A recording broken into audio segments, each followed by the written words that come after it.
Bienvenue sur la chaîne de William Davrek, une vidéo qui n'était pas prévue à l'origine, mais je ne peux que vous partager cette information qui, si elle s'avère vraie, mérite toute notre attention. Je remercie Camille pour m'avoir informé. Dans la petite ville de Morris, qui fait partie du comté de Ripley dans l'Indiana aux États-Unis, s'est peut-être déroulé un miracle eucharistique. Ces infos nous proviennent de la chaîne locale 12, qui est une chaîne de télévision locale, comme son nom l'indique. Les faits remontent au 21 février 2025, et sont donc très récents, et ils se sont déroulés dans l'église Saint-Antoine de Padoue, qui est l'église de la ville. Que s'est-il passé ? Tout a commencé par une chute accidentelle d'une hostie consacrée sur le sol. Alors vous ne le savez peut-être pas, mais quand une telle chose se produit, il y a une procédure très particulière à suivre. En effet, l'hostie étant consacrée, donc transformée en corps du Christ, il faut veiller à ce qu'aucun morceau ne reste sur le sol, même si ce sont de toutes petites miettes. C'est pour cela que l'on nettoie le sol où l'hostie est tombée, et l'eau de lavage n'est pas jetée mais déposée dans un récipient spécialement dédié à cet effet. Si l'hostie n'est pas sale, elle peut être consommée par le prêtre ou le diacre, mais si elle est trop sale, alors on la laisse se dissoudre dans un récipient, et en se dissolvant, elle perdra sa consécration. Et c'est ce que l'on a fait. Le prêtre a par la suite trouvé une autre hostie et a procédé au même rituel. Puis, le récipient a été mis dans le tabernacle. Le lendemain, lorsque le sacristain a ouvert le tabernacle pour préparer la messe du samedi soir, il a été très surpris. En effet, il semblait y avoir des taches de sang sur l'hostie. Il s'agissait d'un mince morceau de peau avec du sang dessus. L'association Corpus Christi for Unity and Peace a publié le 25 février sur sa page Facebook une photo de l'hostie que vous pouvez voir actuellement. Voici le texte qui a accompagné cette publication. Témoignage d'un miracle eucharistique en provenance d'une jeune femme qui a écrit à sa famille. « Salut la famille, je voulais partager une chose incroyable qui s'est produite à Saint-Antoine, à Morris dans l'Indiana. Certains d'entre vous l'ont peut-être déjà entendu. J'ai pu voir de mes propres yeux un miracle eucharistique potentiel. L'histoire raconte que le vendredi, une hostie est tombée pendant la messe quotidienne et au lieu de la consommer, ils l'ont mise dans de l'eau et l'ont laissée dans le tabernacle pour se dissoudre. Quelques heures plus tard, le prêtre a trouvé une autre hostie qui avait été déposée quelque part et l'a placée également dans le tabernacle. Lorsque le sacristain se préparait pour la messe du samedi soir, il a ouvert le tabernacle pour voir si les hosties s'étaient déjà dissoutes et a trouvé des taches de sang. Il l'a immédiatement montré au prêtre, ils l'ont retirée de l'eau et l'ont gardée dans un tabernacle.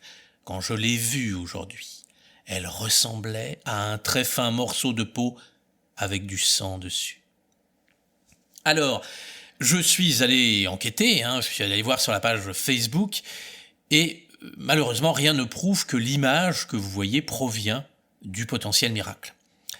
J'ai fait des recherches, je suis allé sur le site de l'association Corpus Christi, mais je n'ai rien trouvé, nulle mention de cet événement, et rien non plus sur le site officiel de l'église Saint-Antoine de Padoue de Morris. Alors, ça m'a rendu un peu suspect, mais néanmoins, je vais vous lire quelques commentaires qui apparaissent sous la publication Facebook. Vous verrez qu'ils sont très intéressants, parce qu'ils permettent de comprendre pourquoi il y a peu d'informations sur ce sujet. Les commentaires sont en anglais, mais j'ai utilisé la traduction proposée par Facebook, qui n'est pas nécessairement la meilleure, mais qui vous permettra de comprendre. Alors nous avons un premier message de Vicky Berneking, qui pose la question suivante: pourquoi n'y a-t-il rien sur la page Facebook de Saint-Antoine, sur le site web ou sur une source d'information ? La réponse de Corpus Christi est: l'archevêque a ordonné le silence, il veut une enquête pour le confirmer, les gens ont vu le miracle et les prêtres leur ont directement dit de se taire. Donc Vicky Berneking répond, à juste titre: bon, pourquoi ce poste alors ? Tu désobéis à l'archevêque ? Avec un petit smiley de sourire. Et la réponse de Corpus Christi est: merci pour votre commentaire, mais pas du tout, je ne désobéis pas, l'archevêque ne m'a pas appelé. Nous avons tous les droits, en tant que fidèles, d'avoir un témoignage personnel de ce que nous voyons. Nous n'avons pas rendu de conclusion officielle, mais nous avons fourni le témoignage d'une personne en disant que c'était un potentiel miracle eucharistique pour le témoin. Si nous ne pouvons pas décrire ce que nous voyons, c'est que nous vivons dans un État communiste. Alors ça, cette affirmation d'État communiste, vous la retrouvez souvent quand vous côtoyez un peu le monde américain, et qu'on empêche les gens de parler. Voici d'autres commentaires. de Laura Glancy Evans, qui elle n'est pas contente. Elle dit « L'Église n'a même pas eu l'occasion d'enquêter sur la validité, alors s'il vous plaît, arrêtez de diffuser des nouvelles sur quelque chose qui n'a pas encore été étudié. » Et la réponse de Corpus Christi, toujours très cordiale, « Merci pour votre poste, mais veuillez lire le témoignage, c'est écrit « potentiel ». Chacun a le droit de témoigner de ce qu'il voit. Si nous ne pouvons pas faire cela, c'est comme si nous vivions dans un État communiste. Vous voyez encore une fois, si on ne peut pas parler, si on ne peut pas dire ce que l'on voit, aux États-Unis, ils le prennent très mal. Ensuite, une autre personne répond donc à cette Laura Glancy Evans, qui s'est plainte, qu'on parlait de ce fait, et elle dit « Mais pourquoi parlez-vous de rumeurs ? Ça s'est réellement produit, et nous savons tous qu'il y a une enquête en cours. » Et il y a une autre personne qui répond à Laura Glancy Evans, qui dit « Mais qu'y a-t-il de mal à parler d'un potentiel miracle eucharistique ? C'est normal de s'enthousiasmer pour cela. » Alors, un petit peu piqué au vif, Laura Glancy Evans répond « Mais il y a une raison pour laquelle l'Église garde ces choses secrètes, jusqu'à ce qu'elles aient eu une chance d'enquêter scientifiquement. Les faux miracles peuvent égarer les gens. Vous pouvez croire en privé et être enthousiaste, d'accord, mais afficher publiquement sur les réseaux sociaux tout de suite, ce n'est pas une bonne idée.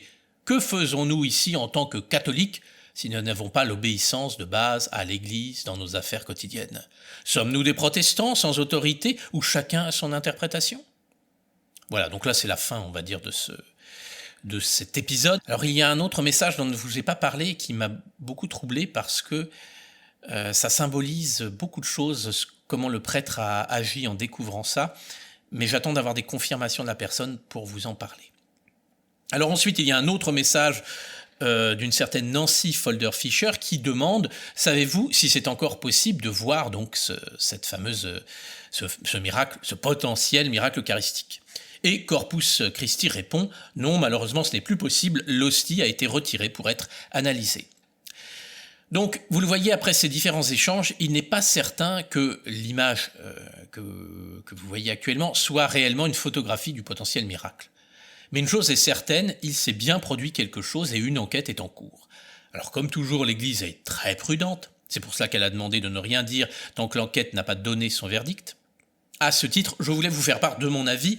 J'entends souvent les sceptiques raconter que l'Église valide n'importe quoi, que tous les témoignages de sainteté ne sont que des racontards et des fadaises. Mais dans le même temps, j'entends aussi des croyants qui disent que l'Église cache tout et ne valide rien. On a donc là des perceptions tout à fait opposées, vous me l'accorderez. Eh bien, pour ma part, je ne pense pas qu'il faille reprocher à l'Église d'enquêter sur ces phénomènes, parce que, malheureusement, la réalité nous prouve qu'il y a bien plus de canulars et d'escroqueries que de miracles. Donc, mieux vaut trop de prudence que pas assez. Sinon, c'est la porte ouverte aux charlatans, aux arnaqueurs, qui savent toujours qu'il y aura des personnes trop crédules pour tomber dans les pièges les plus grossiers. Oui, l'Église doit être rigoureuse et enquêter pour dissiper les doutes et ne pas faire n'importe quoi. Mais dans le même temps, il ne faut pas oublier que l'Église est composée d'humains et que les humains ne sont pas parfaits. Et que parfois, pour des raisons politiques ou alors d'ego mal placés, plutôt que des raisons scientifiques, les membres de l'Église ferment des dossiers qui ne devraient pas l'être. Un des meilleurs exemples pour illustrer cela, c'est Mère Yvonne Aimée de Malétroit. Alors si vous ne connaissez pas cette très grande mystique chrétienne, je vous laisse un lien en description pour découvrir sa vie dans une vidéo que j'ai déjà réalisée. Alors, à vous de me dire ce que vous pensez de cette affaire. Je serais curieux d'avoir votre avis en commentaire. Selon vous, faut-il ne rien dire avant les résultats de l'enquête ou préférez-vous qu'on en parle, quitte à ce que les analyses prouvent par la suite que c'était faux? Je vous tiendrai au courant de la suite de cette affaire quand j'aurai des infos. D'ici là, je vous souhaite le meilleur.